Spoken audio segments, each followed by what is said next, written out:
हमरा मुखिया शाम है, हमरा मुखिया श्याम है, हमरा मुखिया श्याम है, हमरा मुखिया श्याम है, हमारा मुखिया श्याम है, हमारा मुखिया श्याम है, हमारा मुखिया श्याम है, हमारा मुखिया श्याम है।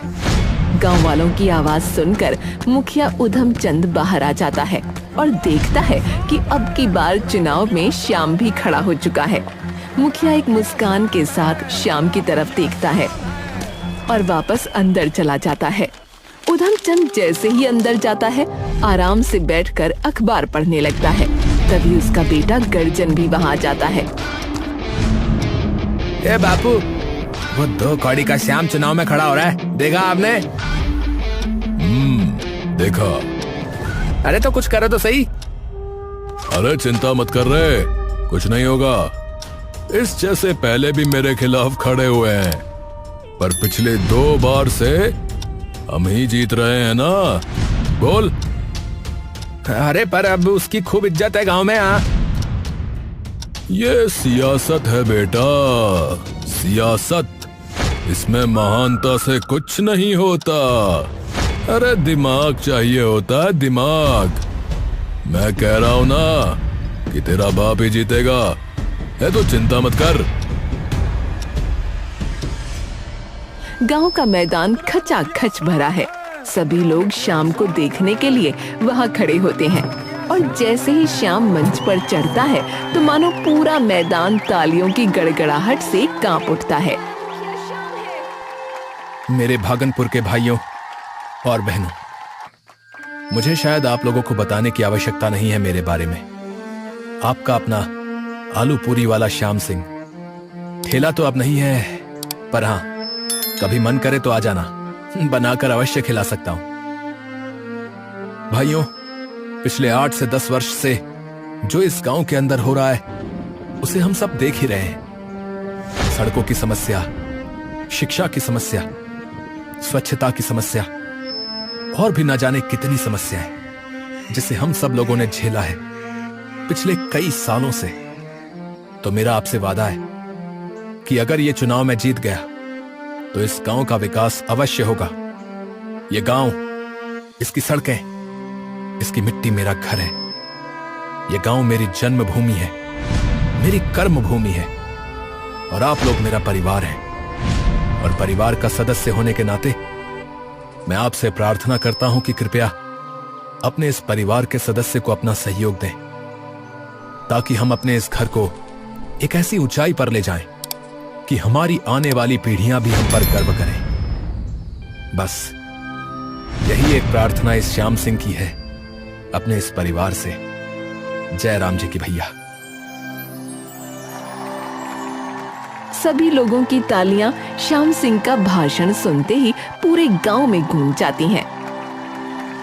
अरे भैया, अरे हमरा वोट तो बेशक अभी ले लो भैया। हाँ, बोलो कहाँ लगाना है ठप्पा। अरे हमारा नेता कैसा हो, श्याम सिंह जैसा हो। हमारा नेता कैसा हो, श्याम सिंह जैसा हो। कुछ महीनों बाद ही सभी लोग अपना मतदान देने चले जाते हैं। चुनाव बूथ के बाहर भारी भीड़ इकट्ठा हो जाती है और वहीं दूर खड़े श्याम और रामू भी खुशी से सभी लोगों को अंदर जाते हुए देखते रहते हैं। अब तो बदलाव जरूर आएगा चाचा। अरे बिल्कुल आएगा बेटा, बिल्कुल आएगा। निर्मला ने तो मिठाइयाँ बना के भी रख ली हैं। वो तो उसका 9वां महीना चल रहा है, वरना मानती नहीं वो बिना यहाँ आए। अब आखिरकार मतदान की गिनती का दिन आ जाता है। श्याम सिंह चिंतित सा वहाँ खड़ा है और वहीं एक तरफ उधम सिंह बिल्कुल बेफिक्रा खड़ा हुआ है। सभी लोग शांत हो जाइए, परिणाम घोषित करने का समय आ गया है। उधम सिंह को मिले हैं पूरे 2012 वोट और वहीं श्याम सिंह को मिले हैं मात्र 176 वोट। जितने भी लोग उस वक्त वहाँ मौजूद होते हैं, सबकी सांसें एक पल के लिए मानो थम सी जाती हैं। क्या सिर्फ 176? इतने में उधम चंद के आदमी जोर जोर से उसकी जीत के नारे लगाने लगते हैं। वहीं दूसरी ओर श्याम एकदम चुप और स्तब्ध वहां खड़ा रह जाता है। उसके मन में आता है तो बस प्रश्नों का ज्वार और दुख। रामू उसके बगल में खड़ा अपना सिर पकड़ लेता है। अरे अरे ये सच नहीं हो सकता बेटा, पूरा गांव तेरे साथ था, फिर ये कैसे हो सकता है? रामू श्याम से खूब बात करने की कोशिश करता है, लेकिन श्याम को तो मानो कोई सांप सा सूंघ जाता है। थोड़ी देर बाद रामू श्याम को लेकर अपने घर आ जाता है। रामू और श्याम एकदम दुखी से होकर उसके घर पर बैठे हैं। चाचा, मुझे तो कुछ समझ में नहीं आ रहा है। अरे बेटा, समझ तो मुझे भी नहीं आ रहा है।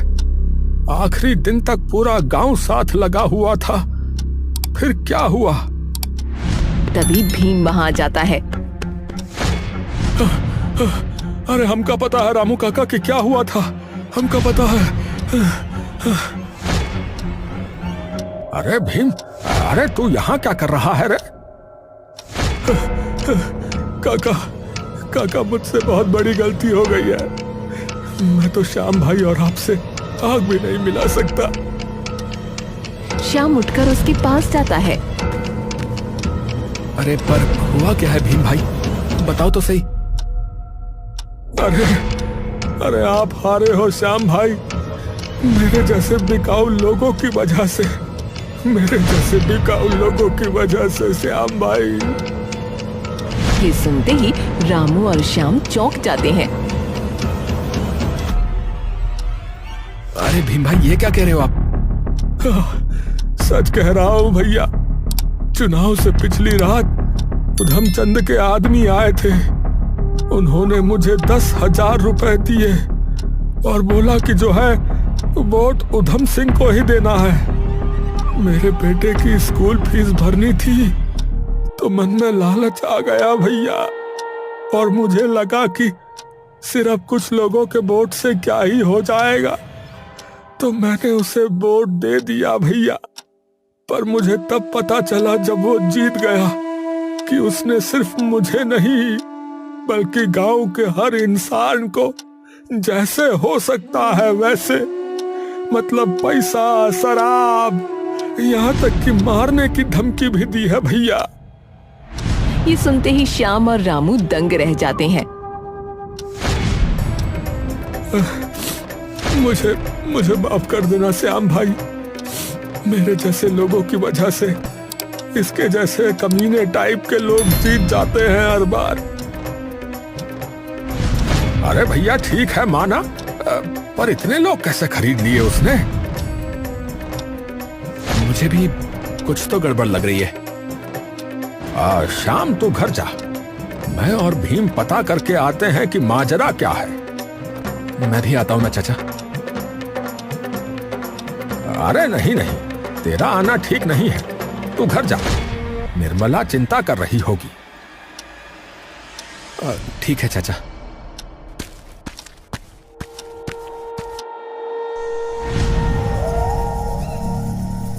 रामू और भीम जिला पंचायत के दफ्तर की दीवार के साथ झुककर आगे बढ़ते हैं, जहां दरवाजे पर पहरेदार लाठी पकड़े कुर्सी पर आधी नींद में झूम रहा होता है।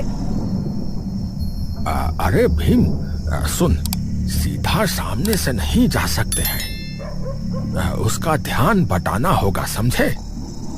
रामू जमीन से एक पत्थर उठाता है और दूर अंधेरी गली की तरफ जोर से फेंक देता है। कौन है?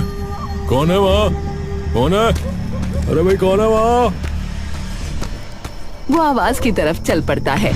दोनों दबे पैर जिला परिषद के दफ्तर के सामने आकर खड़े हो जाते हैं। दरवाजे पर पुराना ताला लटका होता है। भीम एक पत्थर उठाकर उस ताले को तोड़ देता है और सीधा रामू के साथ अंदर घुस जाता है। अंदर होता है तो सिर्फ अंधेरा। रामू तभी अपनी जेब से टॉर्च निकालकर जलाता है और इधर उधर देखने लगता है। रामू धीरे से सभी कागज देखने लगता है। अचानक भीम के हाथ में एक मोटी सी फाइल लग जाती है, जिस पर लिखा होता है मतदान सूची। रामू काका, अरे मिल गया, ये देखो। हाँ, चल चल लेकर चल इसे फटाफट। पर ये तो जुर्म होगा रामू काका। अरे अगर उधम चंद बना रहा इस गांव का मुखिया तो जुर्म इससे भी बड़ा हो जाएगा, समझा? सोच ले फिर अगले 5 साल कैसे भुगतेगा उसको तू। हाँ। रामू और भीम दौड़ते हुए सीधा श्याम के घर आ जाते हैं। अरे अरे क्या हुआ? और धीरे बोलना, निर्मला सो रही है। रामू और भीम श्याम को फाइल दिखाते हैं। अरे भैया, अरे घपला बहुत बड़ा हुआ है, साजिश रची है तुम्हारे खिलाफ, साजिश। क्या कह रहे हो भैया? कौन सी साजिश? अरे पहली ये कि आधे लोग तो वोट देने ही नहीं आए भाई, और उनके नाम के सामने वोट का ठप्पा लगा हुआ है। मतलब ये कि इन्होंने वोट दिया है, ये बता रहा है। आपको कैसे पता? अरे मैं बताता हूँ भाई, मेरे चाचा शहर में थे, समझ गए? फिर भी उनके नाम के आगे देखो ठप्पा लगा है, कैसे लग गया? और दूसरी बात, 45 नाम इस सूची में नए हैं जिन्हें कभी किसी ने देखा तक नहीं। तू खुद देख। एक मिनट, ये जो पता है यहाँ तो सिर्फ एक इंसान रहता है, फिर इस जगह से 10 वोट कैसे गए हैं? हाँ, सिर्फ इस एक पते से नहीं, बाकी के कुछ पतों से कम 20-20 वोट पड़े हैं। हाँ। तो अब? अरे कल सबूत के साथ जाएंगे पुलिस को लेकर जिला पंचायत के दफ्तर, और जो भी इसके पीछे है उसे सजा जरूर दिलवाएंगे। अगले दिन रामू और श्यामू थाने जाकर उस घपले की शिकायत दर्ज कर देते हैं। उस घपले में उधम चंद के साथ जिला पंचायत के कई अफसरों के नाम भी आते हैं।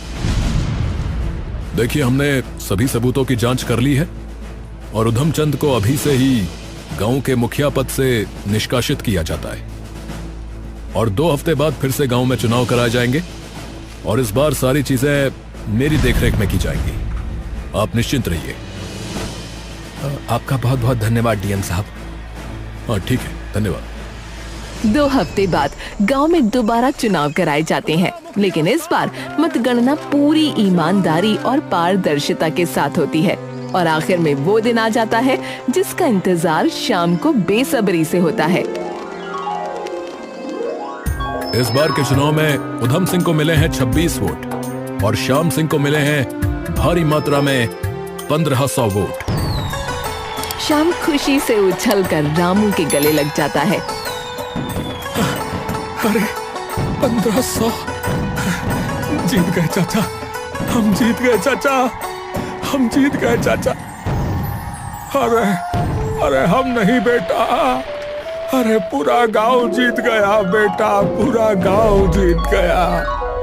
तभी श्याम की नजर वहाँ तंग खड़े उधम सिंह पर पड़ती है। श्याम छाती तान कर उधम सिंह के पास जाता है। क्या हुआ उधम चंद, अब भी मेरा घर चलाओगे?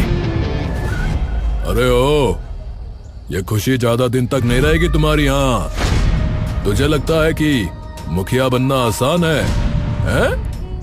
एक बात तो पक्की है उधम सिंह कि उसके बारे में तुम्हें कुछ नहीं पता, क्योंकि तुमने कौन सा फर्ज निभाया मुखिया का? बोलो, तुम्हारे लिए तो आसान ही था ना। और अगर दिक्कत आती है तो आए फिर।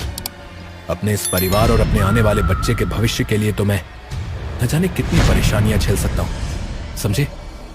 तभी भीम दूर से चिल्लाता हुआ वहाँ आता है। अरे बहुत बहुत बधाई हो भैया, अरे तुम्हें लड़का हुआ है श्याम भाई। ये सुनते ही श्याम के चेहरे पर एक अनोखी सी मुस्कान आ जाती है। गांव के सभी लोग श्याम को कंधे पर बैठाकर पूरे गांव के चक्कर लगाने लगते हैं, और रामू दूर खड़ा आंखों में आंसू लिए ये सब देखता रहता है। आखिरकार हो ही गया परिवर्तन। जय हो, जय हो।